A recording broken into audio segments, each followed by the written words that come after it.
diapositiva les decía que está con nosotros don Juan Francisco Fernández. Él estuvo ya antes acá y fíjense ustedes qué paradoja, ¿no? Porque usted hablaba de la urgente necesidad de hacer una represa, ¿no es cierto?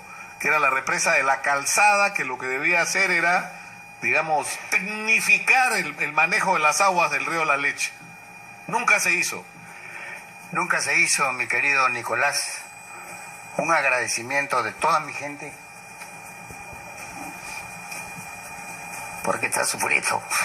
La están pasando muy mal. Muy mal. La familia de todos nosotros, pero realmente han perdido todo. Yo tengo un hijo, por ejemplo, que tiene una granja, ha perdido todo, porque el agua le daba a la altura del pecho. Gente que ha perdido sus casas y han tenido que sacarlas en helicóptero. Y esto se pudo haber evitado haciendo la represa La Calzada, que tiene ley desde el año 2009. Y la ley dice bien claro, la Constitución política, que debe declararse de necesidad pública. ¿Acá por qué? Porque hay muertes, ahorita hay muertes. Claro, por esto que estamos viendo ahora. Mire, yo quiero que conozcan las personas que nos están siguiendo, la propuesta, porque se dio el trabajo, el señor Fernández Quiroz, de preparar una propuesta, incluso de prepararles, de hacerles el trabajo, de prepararles todo listo, ¿no? Hasta el decreto supremo, el decreto ley que debía salir. Y dice en un momento que autoriza hacia el Ministerio de Agricultura, o sea, mientras se avanza en el proceso de construcción de la represa, claro, que el Ministerio de Agricultura se encargue de el enrocado de las riberas del río La Leche, que serán incluidas en la ejecución del presupuesto de shock de inversiones ampliado para la prevención del fenómeno del Niño mientras dure el proceso de ejecución del proyecto prioritario de la represa. Es decir, la solución de largo plazo es hacer la represa, pero mientras hacemos la represa evitemos que pase lo que está pasando ahora. ¿Cómo? Enrocando todo, es decir, canalizando, enrocando, impidiendo que pase lo que está pasando ahora. Este decreto todos los congresistas lo tenían, a todos los congresistas. Desde hace 3 periodos los he dado. A todos los congresistas les he pedido. No hay un solo congresista que no sepa la ley. La Constitución política en el artículo 70 dice, debe declararse de necesidad pública los casos que, como en este caso, merece la legislación correspondiente. ¿Y qué dice la ley de expropiación? La ley de expropiación dice, debe expropiarse lo que por necesidad pública ha sido declarado por ley de acuerdo al artículo 70 de la Constitución política. Pero por eso, la ley se dio hasta el año 2009. Pero, Juan Francisco, ¿por qué no se ha hecho? ¿Por pura dejadez? ¿Porque no les interesa? ¿Porque tienen la cabeza en otro lado? ¿Porque tienen otras preocupaciones más importantes que los problemas de la gente? Porque la represa La Calzada va a servir a gente muy pobre, muy humilde. Alguna vez en una reunión que hice la exposición en la presidencia del Consejo de Ministros, el gerente de Odebrecht me dijo a mí en mi cara, La Calzada no me interesa. Sin embargo, hace un mes estuve por allá por el norte y un hermano me decía, acá en el proyecto Olmos se decía que Odebrecht iba a hacer La Calzada. Pero ¿qué sucede? Como repito, la gente es muy pobre. Esto se puede conseguir hasta con donaciones. El calentamiento global ha hecho que una institución en la ONU reciba de todos los países que dañan el planeta, ¿no? A fin de que ellos compensen los daños que hace el calentamiento global. Esto que tenemos es producto del calentamiento global. Y por lo tanto se pueden usar esos fondos. De esos Ahora, fondos, ¿cuánto cuesta hacer la calzada? Mire, la calzada, para evitar todo lo que usted ve, no solamente es tapar el río, que en la tapa se oponen los que siembran ahí, y que da esta aclaración, y que ojalá que estén escuchando el gobierno, los funcionarios, debe proceder ya la expropiación de inmediato. Entonces, es un conjunto de obras que va primero con la tapa del río. Los estudios que están acá, que les mostré la vez pasada, 12 tomos, con el diseño de la represa y todo, señalan que la única forma de evitar las inundaciones de los distritos de la parte baja, que ayer han visto en televisión cómo los helicópteros han sacado a la gente, es tapando el río, en el lugar denominado La Calzada, porque han estudiado toda la cordillera, y esos cerros, esa parte de la cordillera, son los que tienen la mayor consistencia para poder hacer la tapa. No hay otra alternativa, dicen ellos. Han traído sus equipos internacionales y todo, han estudiado todo. Claro. Está clarísimo.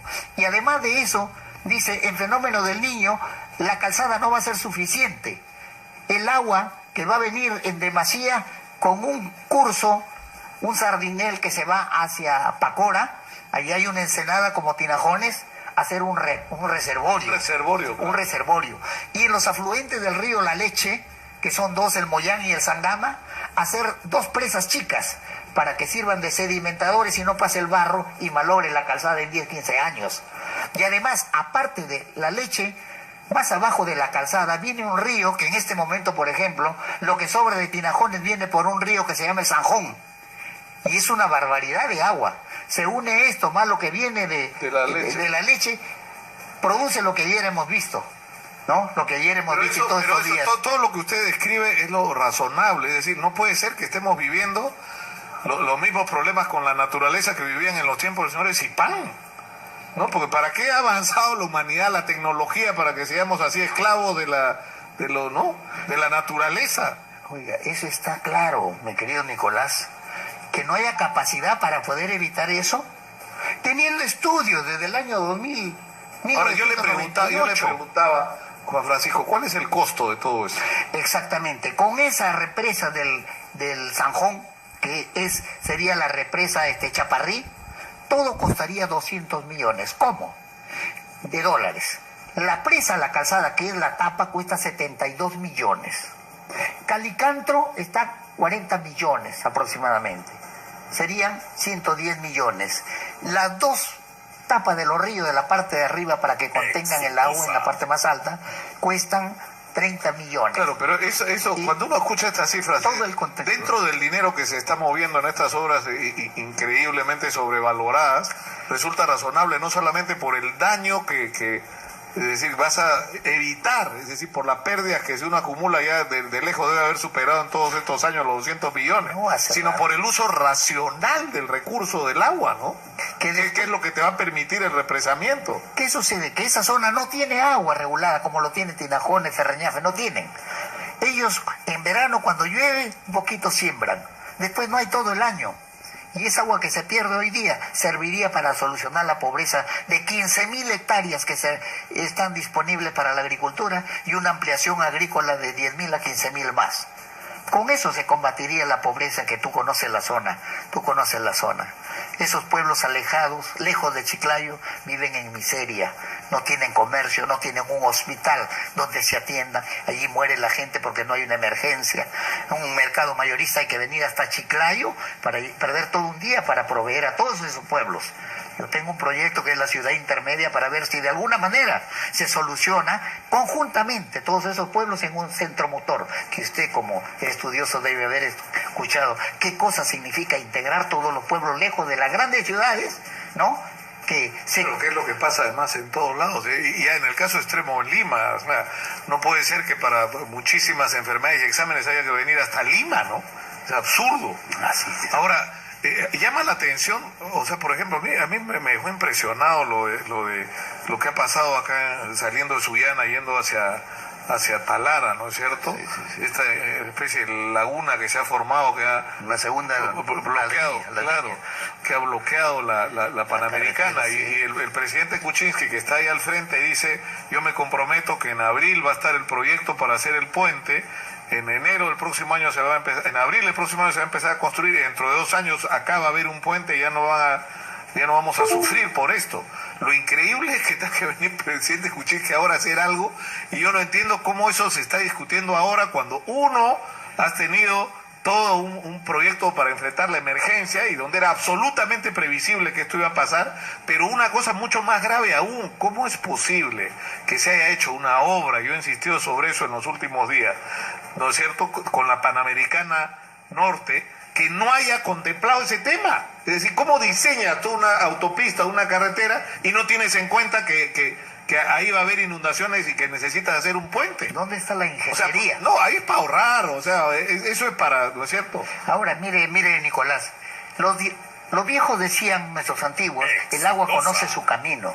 No conoce su camino porque no es un ente pensante, sino que es la naturaleza, el desnivel de la naturaleza. ¿Qué pasa en ese momento? El curso del agua sigue por donde siempre hizo daño. Un año Tucumán desapareció. Boxen, Lambayeque, hoy ha vuelto a tomar el mismo curso. Con tantísima agua ha vuelto a tomar el mismo curso. Y es que el agua discurre por el desnivel geográfico. Y esa es la única forma que le digo que podría solucionarse, es haciendo la represa, la calzada en la parte alta para poder regular. Y así como usted habla, don Juan Francisco, de lo que hay que hacer en la zona afectada, digamos, en la cuenca de lo que sería el río La Leche y todos los pequeños afluentes que hay ahí, y convergentes, si se puede usar la palabra, ocurre en otras zonas del país. Sí. O sea, todo es previsible, todo se ha podido manejar con obras en los momentos adecuados y en los lugares adecuados. ¿Dónde están los 400?